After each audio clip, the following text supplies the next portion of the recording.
आप लोगों को कैसा लगेगा कि आज हम एक ही कॉन्सेप्ट को सीखने से अपना प्रोग्राम शॉर्ट बना सकते हैं, इसके अलावा हम इसको क्लीन एंड क्लियर बना सकते हैं जो हम आसानी से मैनेज कर पाएंगे।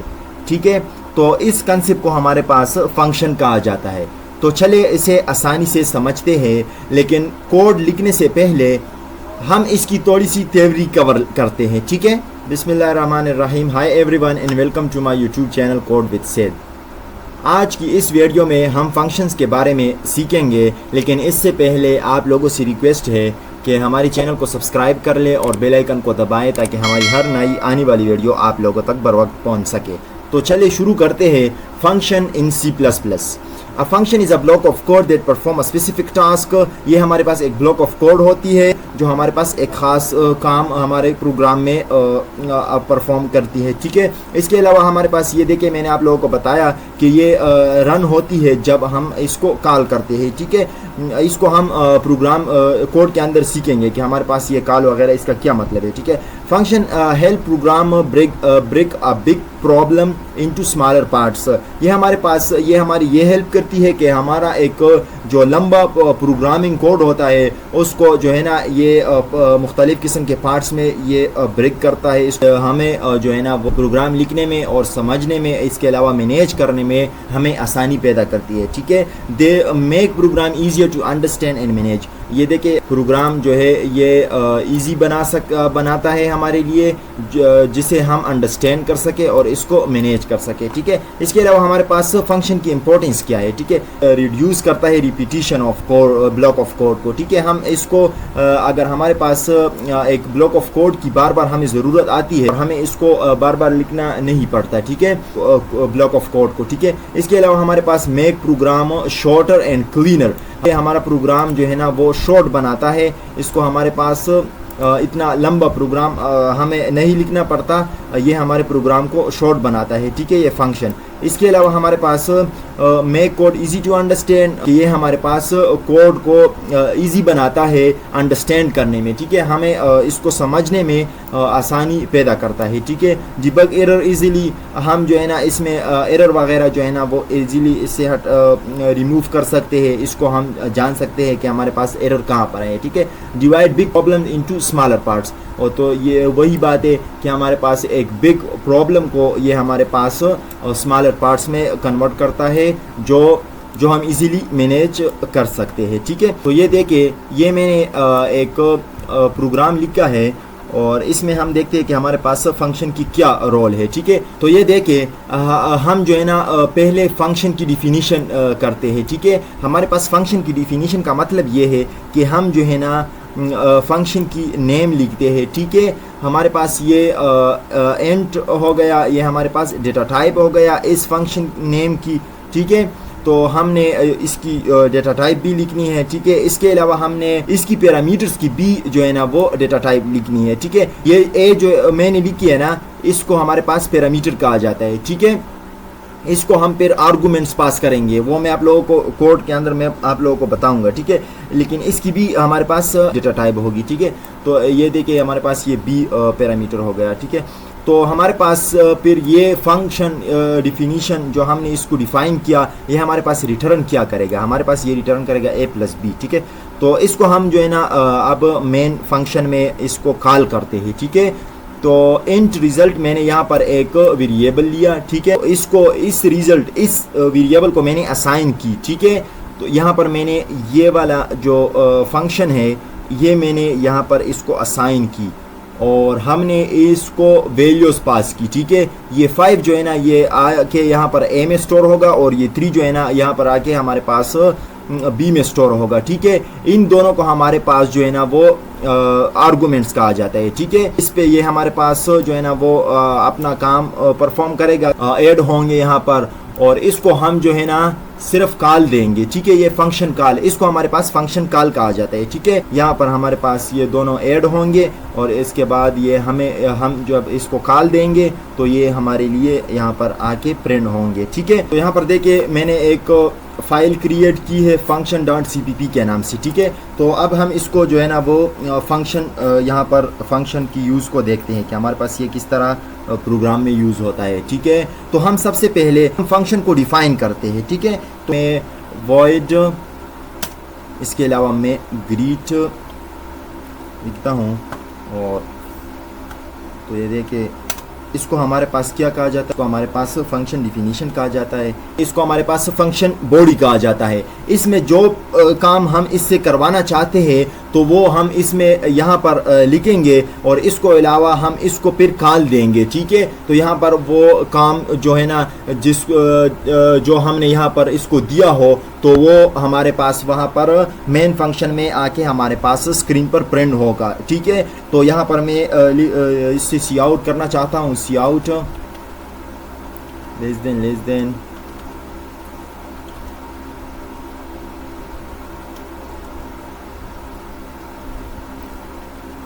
Code with saved,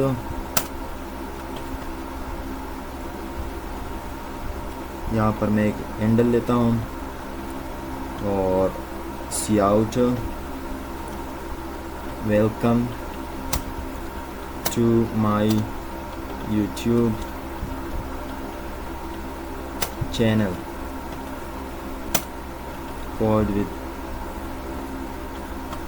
save. Okay, तो ये मैं इससे प्रिंट करवाना चाहता हूँ। ठीक है, ये हो गया हमारे पास फंक्शन की बॉडी। मेन फंक्शन में इसको हम कॉल देंगे। ठीक है, इंट मेन,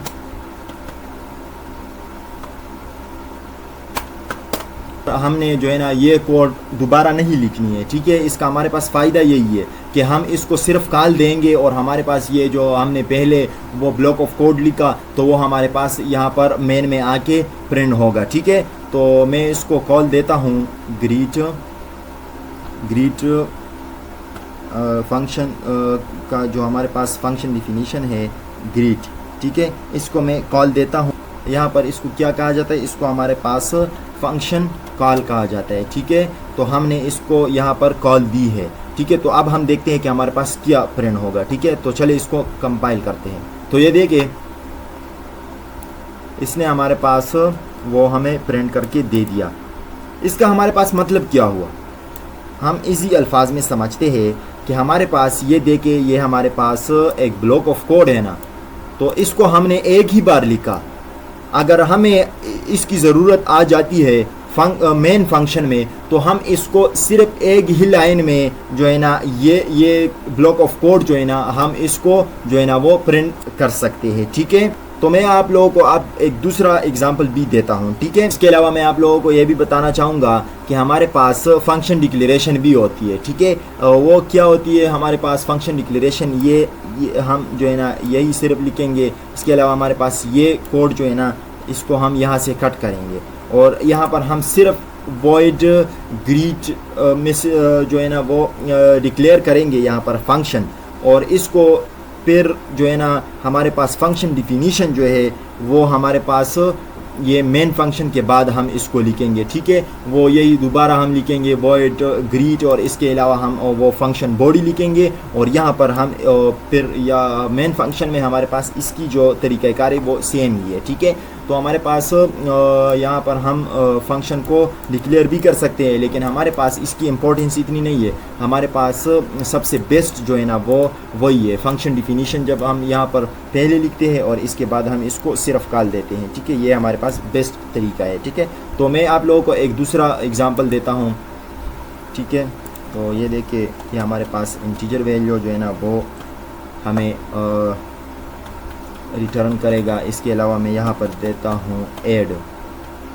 ठीक है, और ये हमारे पास इंटीजर वैल्यू लेगा। इसको हम फिर वो मैंने जो बताया आप लोगों को कि हम इसको जो है ना पैरामीटर हम लिखते हैं यहाँ पर, और इसको हम फिर आर्गुमेंट्स पास करते हैं। ठीक है, तो वो समझते हैं। ठीक है, तो यहाँ पर मैं एक ए वेरिएबल लेता हूँ।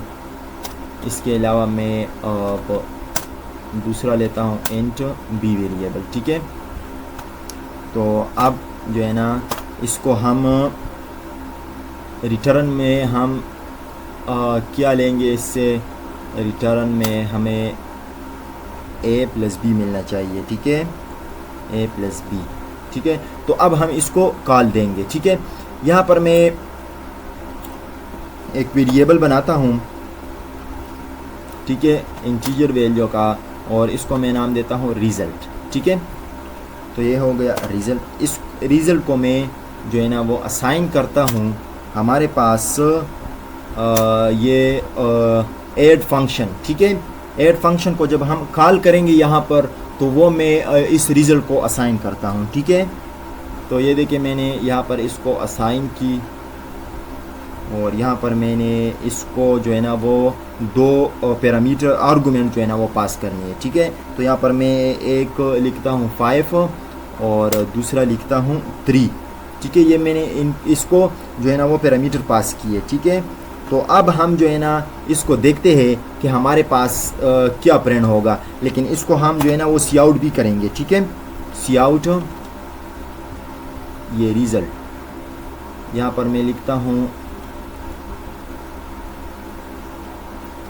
the sum of two values is, और इसको इसके अलावा मैं यहाँ पर वो रिज़ल्ट लिखता हूँ। ठीक है, तो हमारे पास, तो इसको अब हम कंपाइल करते हैं। ठीक है, तो यहाँ पर देखें the sum of two values is 8। ठीक है,